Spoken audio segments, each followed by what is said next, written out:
Here we are on part 3. So you've made a resume, you've made a portfolio, now we're ready to go look for a gig, right? So let's talk about that. So you want to find jobs. Well, where are you going to look for jobs? Some of the different places you can look. First, you can look online. There are several different online job boards. Playbill has a whole bunch of technical listings. ArtSearch is a paid service, but you can get in, and there's a lot of positions there. Offstage jobs. So there's also like different cultural trusts, various cities. Individual playhouses might have job listings. So, but online, ArtSearch, Playbill, Offstage Jobs are some of the biggest. Most jobs are going to be listed there, even if they're listed other places. So you can look online, look for an advertisement. You can also look for jobs in person, usually at a conference or a regional audition. Some examples for that might be SETCs. There's also the NETCs, which are less popular, but they're out there. OTAs, different hiring fairs. So like Cedar Point will often go out and do not just auditions, but also technical interviews and technical things. USITT has places to apply for jobs, to make connections.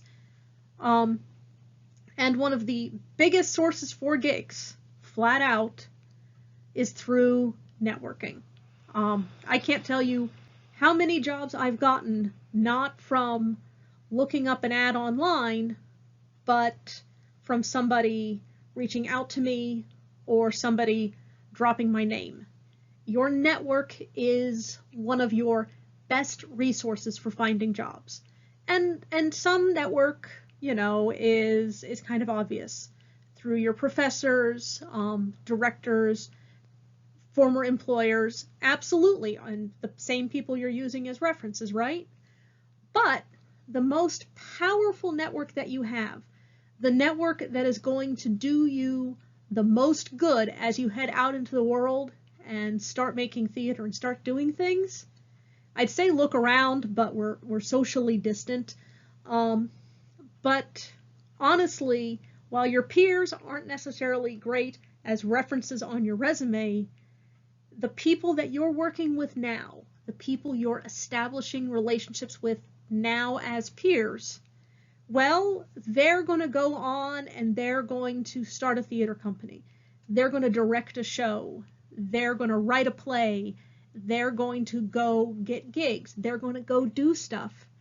And I mean, let's face it, if you're going to be directing a play and you could reach out to your friend that you've known for years and you know they're a great designer and you know you can work with them, or you can go hunt for a stranger, you're going to hire, you're going to look for your friend. So keep your connections, because honestly, so much work will come from the people who are your peers now as you move from being students to being working artists. So do not underestimate the strength and power of your peer group and the network that you are building right now. So when it comes to looking for ads, you're not going through a friend. You want to really be mindful and collect information before you apply for a job. And there's a lot of important information floating around a listing. So I just went to Offstage Jobs. I picked one ad from the list and just stuck it here. And so let's kind of take a look at the information that's all in the listing, right? So they're looking for several costume designers. This is for Stage Door Manor, which is a fine and performing arts summer camp. It gives you the job dates, which makes sure you can do the job dates. Like I've got a 10-month academic contract. There's a lot of jobs I can't take because they conflict. So if they conflict with school for you, you know, oh, that's a thing I need to address. Or I can't do this because I have an obligation. So sometimes an ad, you're like, oh, that looks great, but I can't do it. Don't apply for a job that you can't do. You know, it's not going to serve anybody. Don't waste people's time. So check and make sure the dates are the thing. This also includes information about pay. This has a flat stipend, right? But they also feed you, they house you, and they give you some money to get out there. So that's not bad. It's not a lot of money, but at least you're eating and sleeping for free, right? They lay out how many shows you're going to design and also other responsibilities. So you're designing, but you're also working in the shop. This is a pretty intense summer experience. You know, maybe it's not for you, but they're doing a really good job laying out what's expected. They also say where you can get more information because you're going to want to research this company. They've got different links. They also include what you need to do to apply. They say, okay, submit a cover letter, a resume, references, and they tell you who to send them to. And you really want to pick the right person to send them to. You don't want to just shoot them off to whom it may concern. That indicates you haven't done your research. That indicates that you're sending off a form letter. And you might have a basic cover letter and you just change a couple things, but you still don't want to feel like you just sent off a form letter. So it's giving you a specific reference as well as, you know, his title. So the director of theatrical programming, we've got his name, so you're going to be addressing it, you know, to Chris, of course, Armbrister. So you want to make sure you address to the specific person. And don't just be like, hey, Chris, okay? Like, no, don't do that. So we like this job. We know who we're addressing. It was in the listing, right? Usually it's a production manager or a technical director. Sometimes it's an artistic director or a producer. It varies. If it doesn't say who you're addressing in the listing, do your research. Go find as much as you can. Find who the permanent staff are. Find who's who in the company. If they've got a contact email, you might be able to find who that email corresponds to. You want to do the work to get the right name. As I said, might be in the listing, you might have to research. And get a feel for the company. Figure out what their mission is, what they're proud of. Find some personal connections because that's going to help you when you're interviewing and it's going to help you when you're writing your letter. That you've got a sense. It's not a generic company. You like Stage Door because you really want to work with teenagers or you really want an intense summer stock experience. Or maybe you want to do the Gilbert and Sullivan Festival because, man, you can't get enough operetta. Whatever. Find a thing. Find something to get excited about. Do the research until you're excited. If you're not excited, research more until you can at least fake it. All right, yes, I understand. I want a gig and I want money. No one's interested in that answer. All right? And when you're applying, talk to your references. They might have personal experience with that company. They might be able to give you some inside scoop. So that can be helpful. And sometimes that tea is like, you do not want to work there. That's fair, you know? So with your cover letter, I sort of have a basic cover letter that I tweak and redo over and over again. So I have to personalize it for the company I'm applying for, but I follow a really, really strict standard when it comes to these letters. 1, addressed to the correct person. I am hammering on this point. I apologize, but this is a good point. 2, you want your cover letter to be short and sweet. You are not going to waste their time. You are not going to go on and on. I know I go on tangents, but not in cover letters, okay? So max 3 paragraphs. First paragraph, after, dear, name, right? Introduction. So they want to know who you are, what you're interested in, where you saw your ad. Hi, I'm Catherine Garlick. I am contacting you in regards to the ad posted on da da da da da. So, I saw the ad. And I believe that I would be an excellent fit for this position, right? Paragraph 2. This is your selling paragraph. First one, just establishing who you are, introductions. Second paragraph, I'm a good fit for this job because of A, B, C, right? These are 3 things I bring because I am a well-organized person. I've got strong technical skills. I'm an imaginative, whatever. Whatever your 3 things are, they're going to be different, right? So, but you can offer this and include a note you're excited about the opportunity to work with them because of thing you found in your research, right? This shows that you've looked into them, and you might not need 3 reasons you're excited about working. I just like putting 3 letters.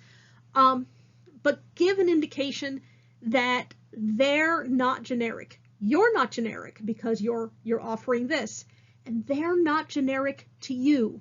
You have found something to be excited about. You've put in work. And so saying you're excited to do this, maybe they're doing a show you've always wanted to do.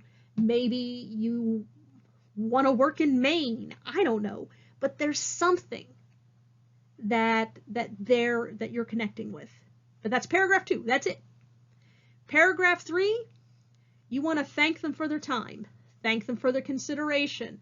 And they can absolutely contact you if they've got any questions at this email and this phone number, right? If you are happy, but it's just, yes, thank you for your time. If you've got questions, this is how you contact me. Yeah, your contact info's on your resume. Put it in the cover letter too. All right? And also this paragraph, you can say, I have attached a copy of my resume, and you may access my portfolio at boop-a-doop-a-doop, right? That's where that goes. Then it's sincerely, and then it's your name, and then you're done. You're done. No bullshitting, no farting around. 3 paragraphs. I talked about this before. When you attach your resume, make it a PDF. DocX files, Pages files, they open weird. You can't guarantee how they'll look on someone else's computer. So you want to make sure that it's something, that they will open cleanly and it will be formatted the correct way. Also, include your surname in the file name because otherwise they're going to have 15 resume.pdfs, but only 1 garlic resume PDF, right? So include your name in that. So you have sent out your applications and you have heard back in the positive. They want to interview you. So when we go to interview, it is often a multi-step process. There's more than 1 interview involved. The first one that's going to happen is going to be a phone interview. Phone interviews often are used to narrow a large pool into a smaller one. So they can be a little bit more informal. They might be shorter because they're just kind of trying to work it down to a manageable number of names. When it comes to phone interviews, you want to be flexible with your time. Don't try to cram it in to a tiny little window because, you don't want to do it like 15 minutes before you have to go to work. You want to give yourself plenty of time. What if they call late? What if they're doing a multi-person call and the phone acts up? Things like that, right? Be flexible. Give yourself plenty of time. Don't rush it. You want to find a quiet place where you can be heard, they can be heard. You're not going to have dogs barking or people talking a bunch or the TV running. Nice and quiet where you can really focus on the conversation. Have water handy because that water, you're going to be talking. Yeah, trust me, it'll be good for you to have water handy. Now, if the phone, also for your phone interview, have some questions. You've done your research, right? So ask questions about housing or ask questions about the season or about who your supervisor will be. That's fine. You want to have a question or 2. They're going to ask you questions. They're going to ask if you have questions. So be prepared for that.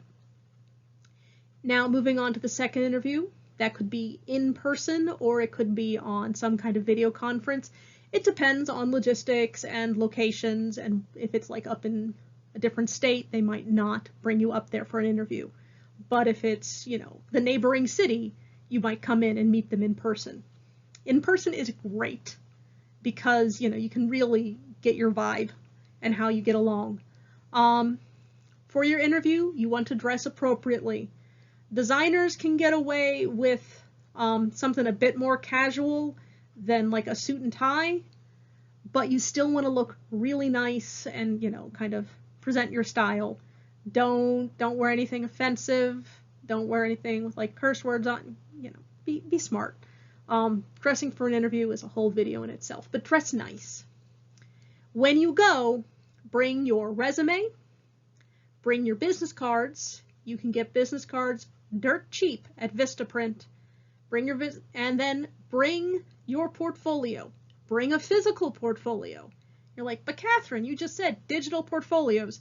Yeah, stuff goes wrong. You might bring a Chromebook or a tablet or something to show off your website, but if there's an internet issue or a technology issue, you want to have that physical backup. That way, you can show off your work.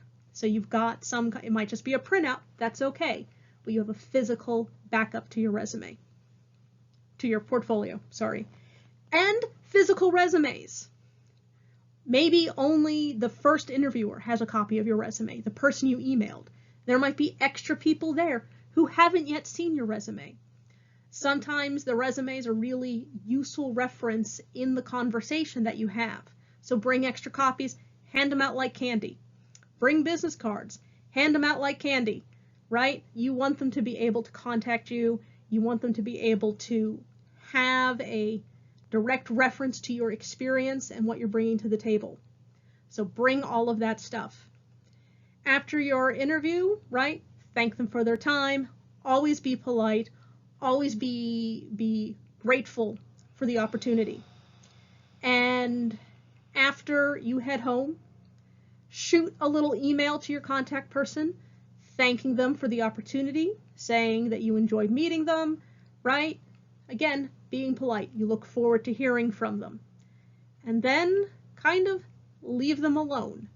You might, maybe if you haven't heard anything in a week, reach out, but you don't want to be like that guy that's just always calling and always annoying them. Don't be that guy, all right? Be polite, be grateful, but also be considerate. And that's going to help you make a good, solid impression. So that's sort of the idiot's minute guide to applying for jobs. And that's this video. Thank you guys.